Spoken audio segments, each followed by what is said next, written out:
What's up, YouTube? Back again for another album review. Today I'll be reviewing yet again another Kiss album in the Kiss discography. This was their last studio album released in the 70s, and the last to technically feature Peter and Ace on the album, even though they really didn't play on the album very much. Peter Criss at all.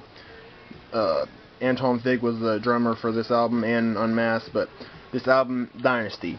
Most people consider this their jumping off point of Kiss, where they started losing interest in Kiss, and this was the start of Kiss's very, very rough period during the late 70s, or not the late 70s, but 1979 and 1980, 81, and even some in 82. But yeah, that was the roughest years for Kiss as far as their popularity and everything goes, because they had so much turmoil in the band, the albums and stuff. But Dynasty, most people don't like it just because of the disco thing, but I actually think it's a good album.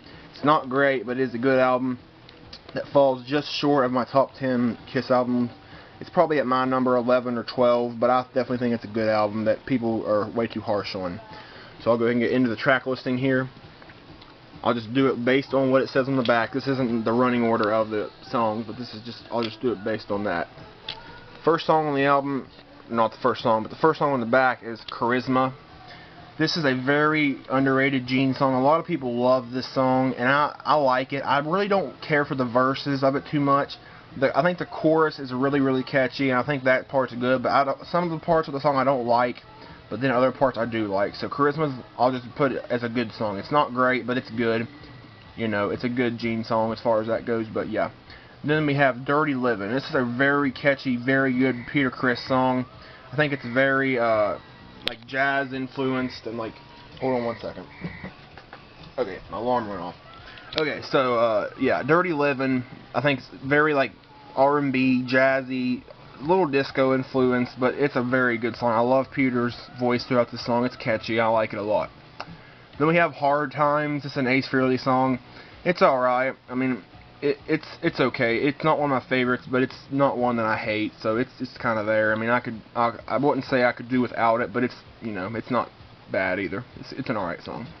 Then we have the song that's playing right now, I Was Made for Loving You. Biggest song on the album, biggest hit. Some people don't like this song because of the disco. I just love this song personally. I don't care if it's disco influenced or not, and it's really, really good when they do it when they rock it out.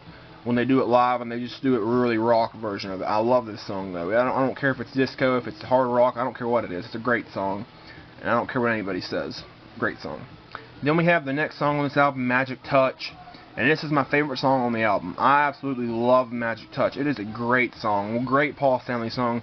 I'm glad that Paul brought this song out when he did his solo album and solo tour back in 06, 07 era or whatever. But yeah, Magic Touch is a great song. It is highly underrated Kiss song. I don't think they ever, pretty sure they never played it live. Maybe on an unplugged tour or something, but Magic Touch is a great song. It's my favorite on the album, no doubt about it.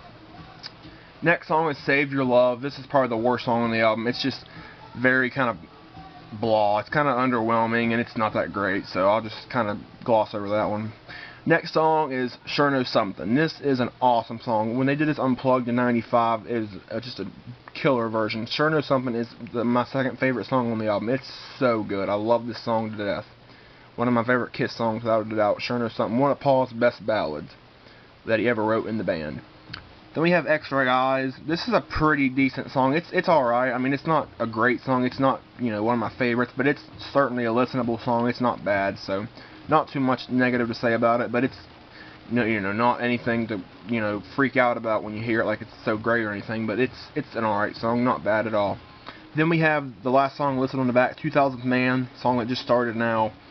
Rolling Stones cover. I really like this song. Ace does a good job on this song. It's one of my favorites on the album, one of the best Ace Frehley songs, I think, while he was in the band, so, and they did this unplugged as well, and it went over really well too, so another really good song there.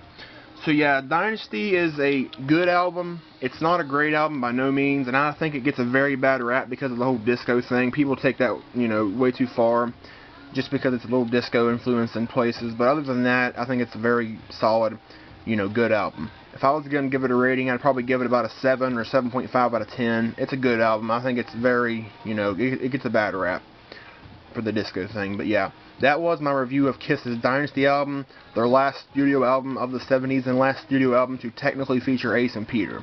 So thank you all for watching. My Kiss discography will continue, and I'll throw in some other album reviews as well. Thanks for watching.